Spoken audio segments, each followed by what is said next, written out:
Our next speaker is Professor Shin-ichi Tanabe from Waseda University, Japan. Over the years, Professor Tanabe has been winning many research awards, both internationally and nationally. Also, he's active in this HVAC activities. He's the used to be vice president of the HVAC Academy of Fellows. Now let's welcome Professor Tanabe.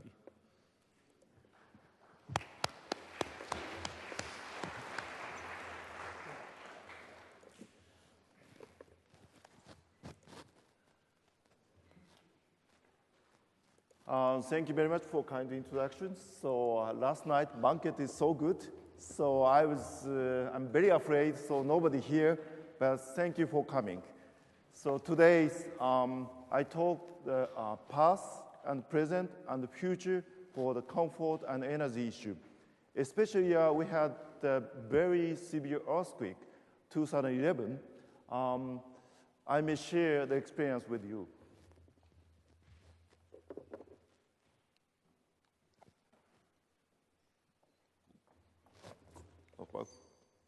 Okay, thank you. This is the International Energy Agency published the recent Energy Outlook 2013. This is the latest issue. You can see primary energy demand, they predict year 2035. Most of the energy is China, India, South Asia, or Japan is coming from Asia. So 1/3 of jumping up, they predict 2035. And also at the same time, share of the global growth until 2035. Most of them is non-OECD Asia. So we have to consider about this. And this is from IPCC report. This brochure you can get from our website from Cambridge and the WBCSD. And in 2010, the world building account for 32% of global final energy use, and also under the business as usual projections, use of energy in building globally could double or even triple by 2050. The IEA Executive Director, Maria Hohen, she said, we have faced to the trilemma. Security, energy security, and sustainability, and also at the same time for economy. So by this, 40% of the energy growth may be covered by low carbon energy, like renewable energy, but less 60%, we have to think about the energy conservation and energy efficiency. So this is a green building, so maybe good trial is to less energy and provide more comfort kind of this building. US, so LEED is widespread. In Japan, it can be, and also in China, you have a green living scheme. So this kind of building we need. So this is the typical energy breakdown for office building in US. 37% is used for HVAC, and lighting for 30%, and office equipment for 16%. If you reduce lighting and office equipment, also affect for HVAC. So usually we cool down for occupants, but we cool down for lighting and office equipment. Back to the future. So this is how many people watch this movie? Raise hand. Okay. This is a picture in the United States, 1985. And they go to the future, it's 2015. This is next year. They predict the flying skateboard, but at the same time, they predict mobile phone, home energy management system, and also even a video conversation like a Skype is predict. So it's achieved, but it's the next year. The 30 years is so quick. So it's Mark McFly, and also for Doc, it's Hill Valley, California. So going back from 1985 to 2015 to back to 1955. So we back to 1960s. This is a fungus, you may find a fungus summer comfort book, the indoor climate in the future, he mentioned. The enclosures where artificial climate are created today comprise various types of rooms. In the not distant future, we may perhaps add the completely covered cities. So he predicts covered city, he may use his PMB theory because this is indoor. But reality, Biosphere 2 in the United States, this is whole covered by glass. But problem, so they want to make, like us, a planet, but problem is to keep inside cool by energy. Without outside supply for energy, it's impossible to keep for the temperature and lighting. So we have to think to the cover city if you make, probably you can use a PMB, but problem is for energy to keep this circumstance, so we need a lot of energy. This guy, probably here, raise hand. This guy, this is adaptive guy. Adaptive guy is not here today. So congratulations for Richard. So since 1984, so we are together from Denmark, and he proposed adaptive theory, and all we know his theory. This is the adaptive model. So Richard provides a good photo with the openable window. If the openable window, natural ventilation, we accept more wider range of the temperature and indoor climate. But at the same time, we have to be careful from field data.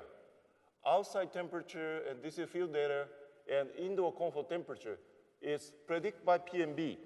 So sometimes they made a mistake because the adaptive model cannot fail, or not coincide with the PMB. But under the AC conditions, PMB and adaptive model is quite coincide. And he showed a very good cartoon. This is the modern building. It's boiling water here. And also here is glass facade. It's almost naked occupants with HVAC. This is ridiculous, and feeling cold. And this probably is much better. But I don't fully understand, but adaptive theory I understand, but it's here you can see outdoor temperature over 30, 35 degrees, but their neutral temperature is around 26, 27. How do you get the cool without the HVAC system? This is a key question. So adaptive model is good, but some part is very high temperature. Neutral temperature is much lower than average outdoor temperature. So this is the key. Also, adaptive model, and Humphreys and Nico published in 1978. So this region, monthly mean outdoor temperature is 28, 30. It means maybe daytime is 32, 33, at nighttime is cooler. But here, you can see the adaptive comfort neutral temperature is 28 or even 27. So how we can get? Maybe for the nighttime it's cooler than the daytime, but daytime we walk. So we need something like a cool sink and also passive method, and we have to think about this. And he said if a change occurs such that to produce discomfort, people react in a way that tend to restore their comfort. This is very, very important message. To use adaptive model, human behavior and also adaptive by active is very, very important things. This is a Windsor conference, 2001. After this conference, we have every 2 or 3 years, Cumberland Lodge, UK, Windsor, so together with the topics for summer comfort. 2001, this is the first symposium there. So standard for 21st century for thermal comfort. And Ole Fanger provide the first keynote address after the dinner. And he said, future of thermal comfort. And what he did is he proposed expectancy factor for PMB. He put E, because a lot of people arguing him, PMB is not work anymore. But he said, put the expectancy factor. After the symposium, he asked me, how do you think? But I answered, I comment, because you never use this factor, because PMB under the HVAC condition, as long as the HVAC condition, it's quite coincide well with field data. So you don't need to expand with the unknown factor. And Susan Loaf and Fergus and myself is somewhere, Fanga is here.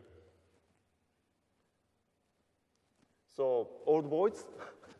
So at that time, I took a photograph together, and before that, we never changed our study so much. So I think we need a fresh idea from a young person and students. I think it's Jon Toften, Bian Olsen, Fanger, Brian Jones, Ken Persons, and myself at the Windsor conference. We are doing some study with the semi-outdoor space, like a train station, because semi-outdoor station, we never stop so long time, maybe 10 minutes or sometimes less than 10 minutes. Japanese railway company, platform and concourse, most of the time without AC. So usually operated for natural ventilation mode. For engineer, it is easy to the best condition, to make a best condition. But sometimes very difficult without the target, like natural ventilation. Sometimes very difficult without best target, so very difficult to design, like natural ventilation. What we found with more than 3,000 observations, what we found is under this kind of circumstance, 32 SET star is possible to accept for the passenger for transient. Of course, the humidity is very important. In the United States, San Francisco, natural ventilation building, San Francisco, and this is a building, it's an openable window. In Bay Area, nighttime and daytime temperature is very big difference. And also humidity is not a big issue like here in Hong Kong and Japan. So the first federal building after 1950s, so they operate in natural ventilation. Of course, there are a wide range of complaints. So you can find from website of the occupants, drafty, hot, but some of them agree this concept and they live happy. So we have to learn why they complain or they agree for the building itself. I found the face of Bill, but this is career. This book is published in 1940. Modern air conditioning, heating, and ventilating. So I couldn't find the first edition of this book, but a couple years ago, I found the book from the United States. I bought this book because this one have autograph of Bill's career. And here, you can see his autograph. It's published 1940. It's a second edition with the silver cover is easy to get, but first print is very hard to get, especially with the autograph. Now this book in my lab in Japan. Sorry for Ashley. The page 16 of his book, you may find this table. This is a desirable inside condition in summer corresponding to outside temperature, occupancy over 40 minutes. This is adaptive model. So Ashley recommend inside temperature depend on outside drive out temperature So I'm a little bit simplified this figure with the Celsius, 100 Fahrenheit, 37.8. Preferred temperature is 27.2 with the 51 percentage of relative humidity. And 90 Fahrenheit, 32.2, 26.1, 50% RH is desirable. And outside is 26.7, 24.4. It's a desirable temperature. I couldn't find 1930s guidebook in my place. So that's, I quoted 1941, but it's Carrier quoted Ashby guideline, guidebook, 1930s. Okay, I'm talking only for the temperature here. Of course, we know the radiant temperature, humidity, air movement, it's big effect. So maybe it's the fellow Gaggy, angry for this. This is Professor Kimura, the fellow Gaggy, and this is after the New York ASHRAE meeting. So we went to the New Haven and took a picture. He's a very tall guy, fellow Gaggy. I have more hair than before. And thermal comfort. So of course, it's the temperature, not only air temperature, radiant temperature, humidity, and air velocity and activity and closing is, we know the 6 factors already. But here, I a little bit simplify the story, so that's why I'm talking for the air temperature, room temperature, but you have to consider 6 parameters. Especially for AC building, if cool down air temperature, but transmission heat through the wall and ceiling, radiant temperature usually higher than air temperature. For natural ventilation building, maybe it's the air temperature, radiant temperature is lower than air temperature. So this is the effect of air movement. I do not talk too much today, but here's until 26 operative temperature for the control zone by occupant. But this zone, 26 to Sanford 28, 29, possible to use air movement. This one published in 93 for ASHRAE journal.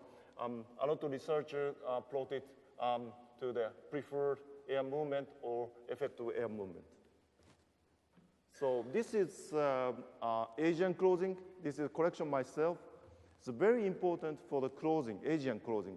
If you have an air movement, basic closing value is decreased by air. Close value is changed by air movement because it penetrate the closing. The air is closing, air is penetrate to the closing fabrics. So compare with the Western closing, and our traditional closing under the hot and humid condition is much better than Western closing because for the air movement. Of course, we are doing some modeling for the automobile and personal environments. I don't talk also for the model too much today, but cool down the human body with solar radiation and predict the cool down by the car. And also this is skin temperature. You can see our new model for this paper combined with the CFD. Of course, it's not only for healthy person, very important is the patient in a hospital. We are doing for 2 years dialysis room field study. Receive treatment in the 4 hours long session, 3 times per week.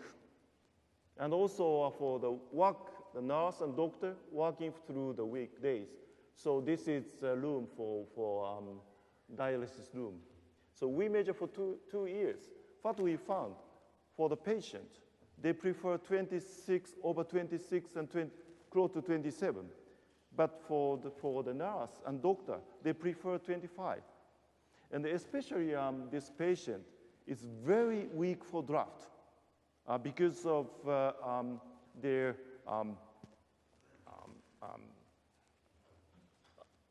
because for the draft from the ceiling is that they don't prefer. That's why new hospital we installed the radiant cooling system for the patient because very less air movement. But for the staff, for medical staff, we provide personal cooling system in the corridor to provide some air. This is one solution for the hospital. Let's go to another one. So we back to the little bit 1950s. HVAC was introduced in Japan during the 1950s. So in Japan, the design temperature for office building was kept at 26 since 1950s until today. Because we refer old ASHRAE table depend on the outside temperature. For temperature climates, we pick up 25, 26 degree of design temperature. And also on a handbook by Uichi Inoue, very famous handbook published in Japan. It's our former professor in Waseda. And he suggests the design temperature is 25, 26. It's quoted from ASHRAE. But 1940, modern air conditioning for temperate climate, 25 and 26 is design temperature.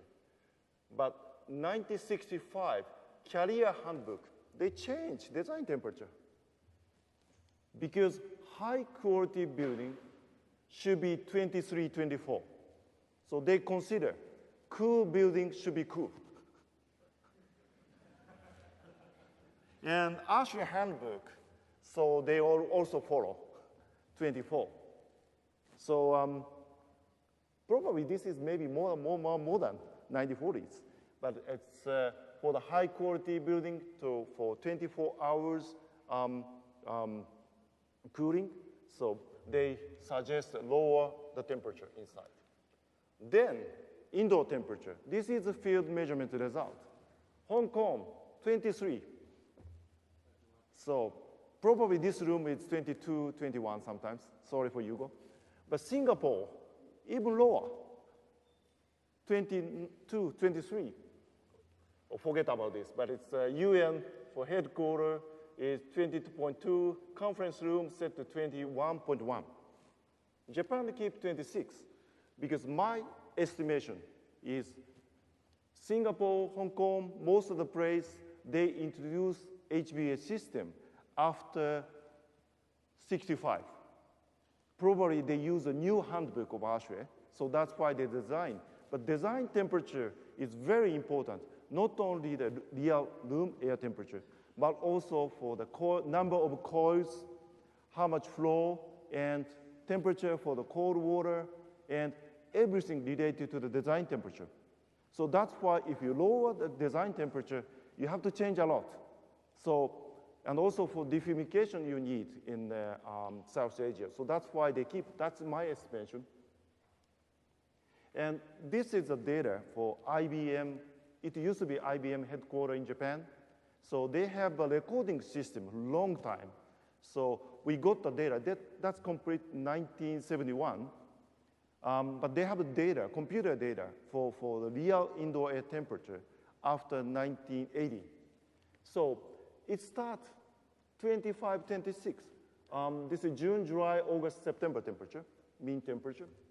And I thought it's the first stage is in Japanese building also 23, 24, 22, 23, and jumping up, but not true. It's at the first stage, they start for 25, 26.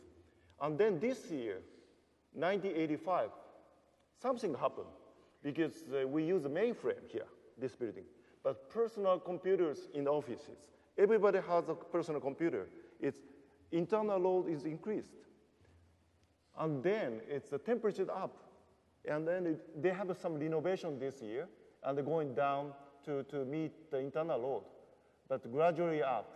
And we have the energy conservation code, 93, Kyoto Protocol, and the code change, and gradually up. And here, 2005, we have a Cool Biz campaign, and the temperature inside is somewhat like a 26, 27 in this office. So this is a long time BAM data from. It's very few buildings have such kind of data for long times. Cool Biz campaign, 2005, very good success. Before that, we did twice for the less closing, but never succeed. But 2005 campaign, it's very widespread, and we accept very much for the lighter the closing to accept higher temperature. But my feeling is that 28 is too high. 28 too high. So I suggested maybe comfortable temperature less than 28. We sacrifice for energy. This is the question. So we never work for energy. Building operation of HVAC system is not for energy. So provide the comfort and a healthy indoor. This is the purpose. Don't forget. So if we sacrifice the energy, so we never work in the office. This is government office in Tokyo, because they start to cool biz campaign. Government officers have to mandatory to sacrifice. Here, too hot. So 30 over the 30 degree in the office, and occupants, we ask questionnaire survey, 142 in the morning, afternoon, 141. Thermal sensation 1.8, and 80% of the officers are dissatisfied to save energy. So this is ridiculous, because they have to work hard for us, but they save energy and sacrifice for energy. And this guy, I hope Paul Walgosti is here. Yes. So we have New York Times interview, 2012, cost of the cool. So cooling is not just about comfort. They recognize it's the influence of the productivity and the indoor climate influence for productivity. But at the last sentence, she said, I was listening from my living room in the New York on the streamly Sunday morning, but given the topics of our conversation, I had the air conditioner turned off, and the temperature was 85 or so. I couldn't concentrate. So the purpose of HVAC is maintain productivity and performance in the occupants. So don't forget. Probably it's lighter, the clothing, use personal devices, and also control correctly to meet the comfort temperature. This is a perfect situation. So my students is drawing this picture. This is the triple bottom line, TBL, we said.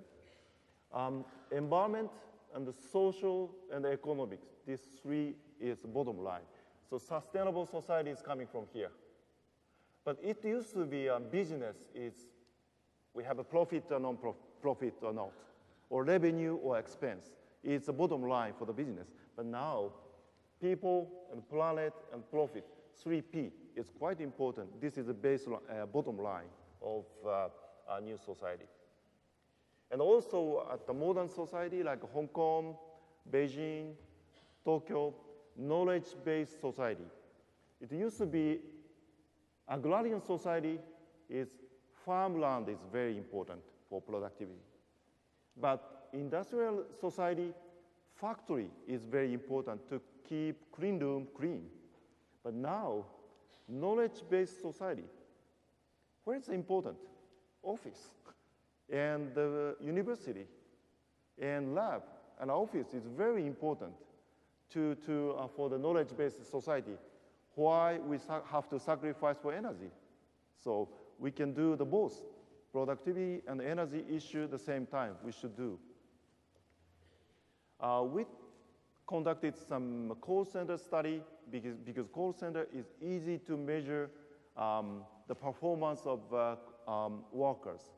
At 80 to 120 workers, this call center is working per day, and we collected more than 13,000 call data per year, whole year. What we found, the temperature and call responses, 1 degree, 2% loss. So it means you're down 25 to 28. It means 6% loss of performance. It corresponds to 30 minutes overwork.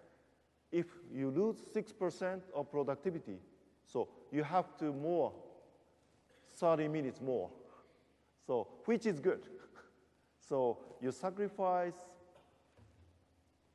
indoor environment energy, and then you have to overwork for 30 minutes. And I received some criticism because for short time exposure, we have no change performance. But in Denmark, but this three guys are very high performance, of course. But motivation is different. And we have some fatigue and performance theory.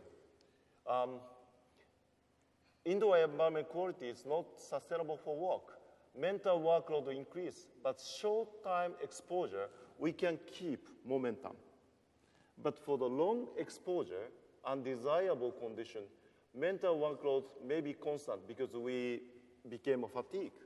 So performance decreased. This is one example in the chamber.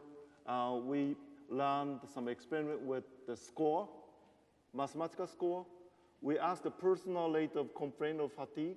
Its fatigue level is going up, so the real score is going down. So 10% increment fatigue, 1.7% decrement in the performance in the chamber study. And also this is a field study. We measured the surrounding air temperature by person. We plotted, but it's almost no relationship. People prefer something like this. But we asked each person, are you dissatisfied, satisfied this environment? And then self-estimated performance is very good relationship. The very important thing is provide the satisfaction for the office worker instead of just the one temperature. And we have a very severe accident, as you know, 11 March, 2 o'clock in the afternoon. This is one of big earthquake we ever have. So this is a high cost. And big problem is not only the earthquake itself, tsunami and nuclear power plant problem. So we have 54 nuclear power plants in Japan, 17 sites. So Fukushima Daiichi nuclear power plant, we have 4 plants there. It's very severe damage by tsunami. It's very serious. Of course, it's not only radioactivity, but for the energy. So this is one photograph for my friend took in Tohoku area, train, but nothing happened here because no attack by tsunami. This is the town, so completely destroyed. A lot of people is over 2,300 people is still missing, not covered. And government asked, because for the power shortage, the reduced electricity, it's almost no artificial lighting in the office, train is like this, and discussion about indoor climate. So government asked even the temperature setting and CO2 things. So that's the reason we measured the 6th building in Tokyo that year, 2011, because very emergency condition. So it's nice to record. So this 6th building, we measure the thermal sensation. Kuro value is like a cool breeze, 0.53 for female, 0.8. But radiant temperature is close to the operative temperature. This building envelope is very good. So air movement is 0.1, 0.13 meter per second. Probably some of them is surprising because provides some personal cooling oscillator fan, but some AC fan use more energy. One fan, 20, 30 watt per one oscillator fan. If you install for everybody, probably cool down temperature is much better than to use oscillator fan. Very nice fan is possible to use. And the radiant temperature, relative humidity is 46 to 60. And we measure the WBGT heat risk is no risk for heat stroke. Temperature and thermal sensation is very, very good relationship in the field. And this is the thermal comfort. And we ask air temperature and thermal sensation. Above 27, it seems drop very rapid for the dissatisfied. So that's why we recommend it maybe upper limit in the office, modern office, is maybe 27 or something like this.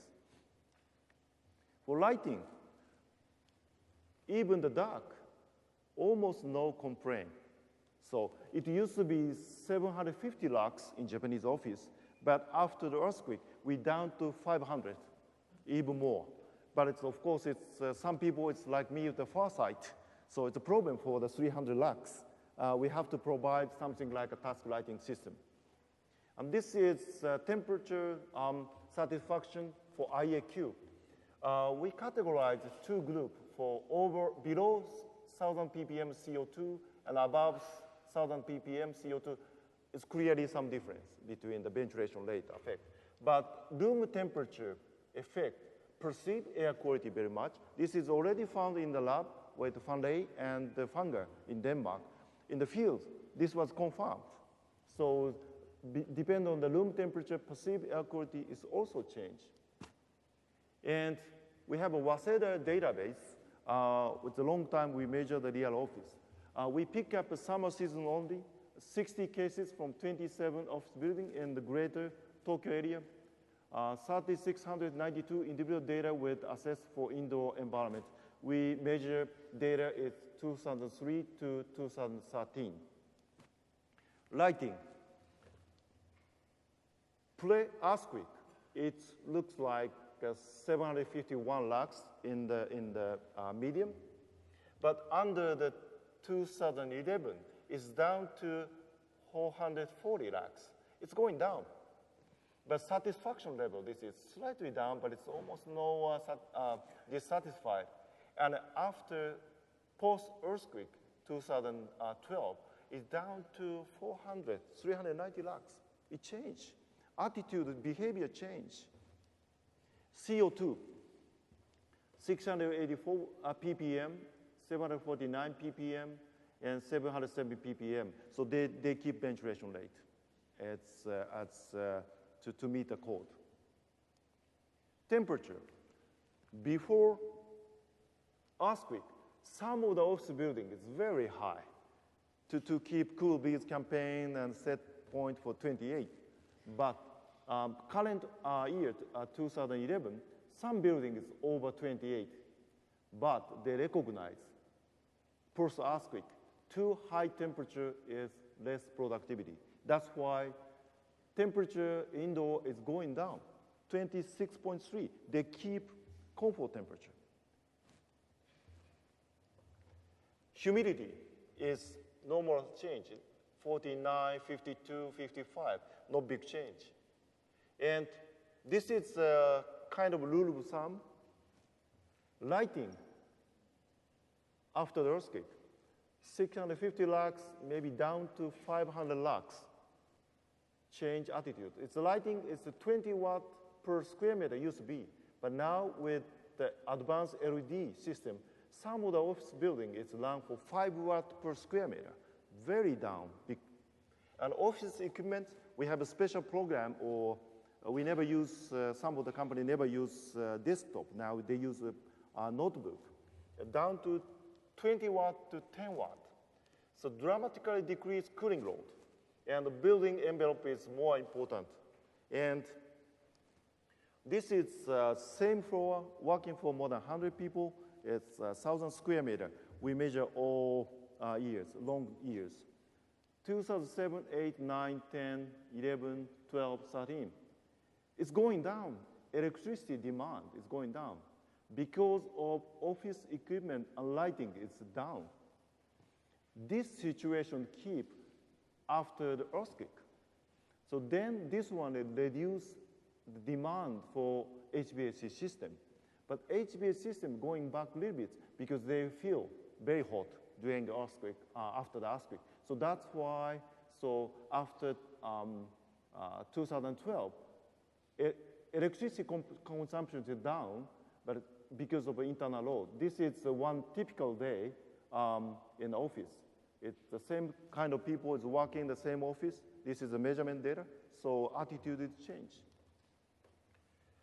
This is direct rollback paper from economics. managing transient for sustainable development. If you want to change a system, if the business as usual never change, and you need something to take off, sometimes by accident, if accident happens, so maybe they change. Building code, fire, big fire happens, so they change the building code or something like this. But guideline, position paper, good research may change. But small thing, but it's a start to take off and accelerated and then stabilized. We have to do with a position for we are in dollars have to take off.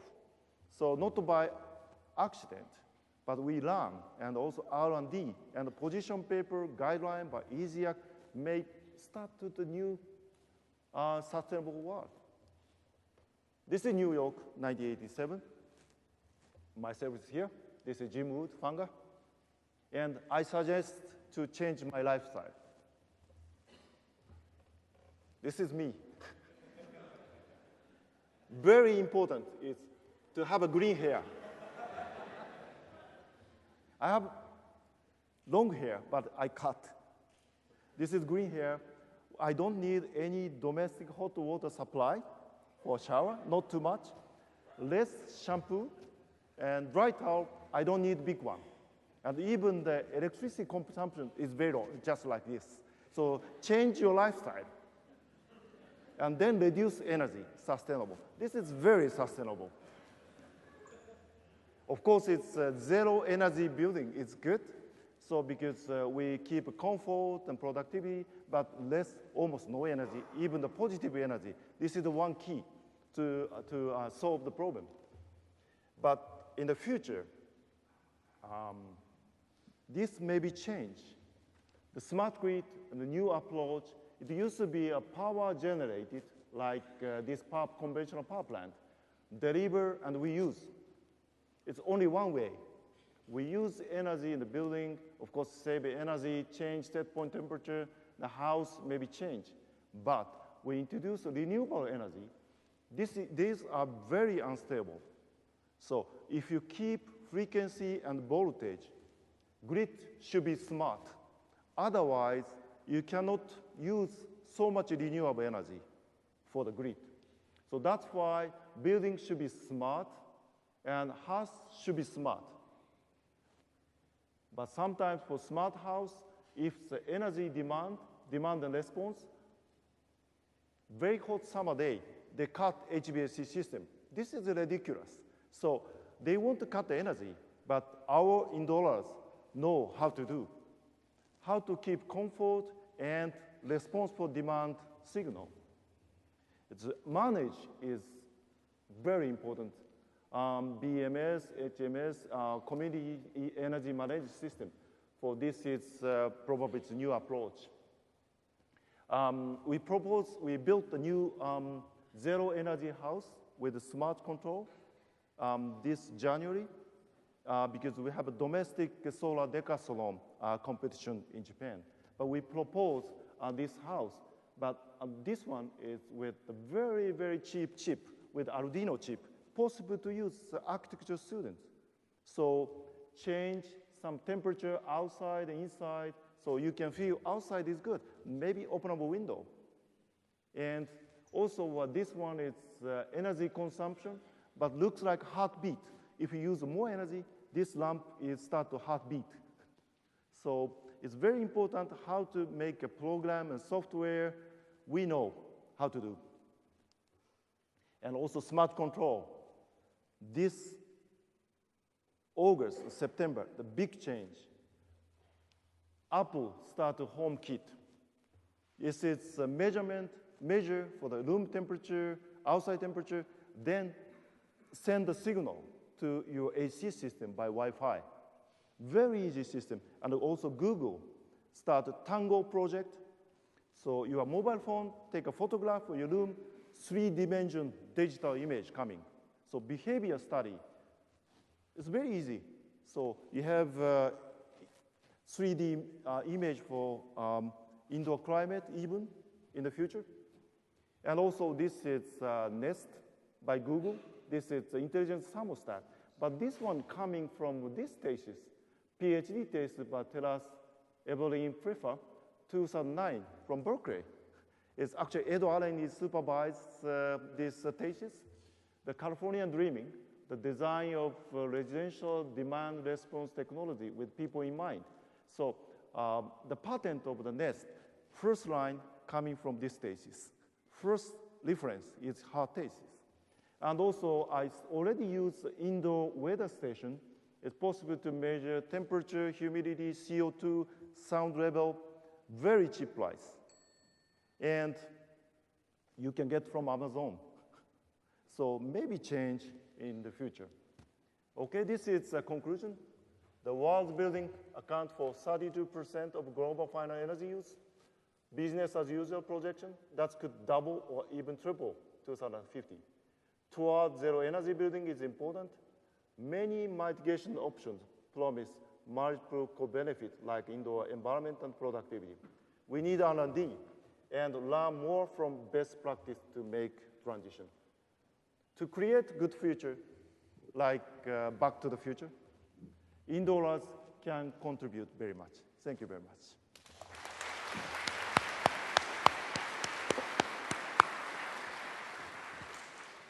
Thank you, Professor Tanabe.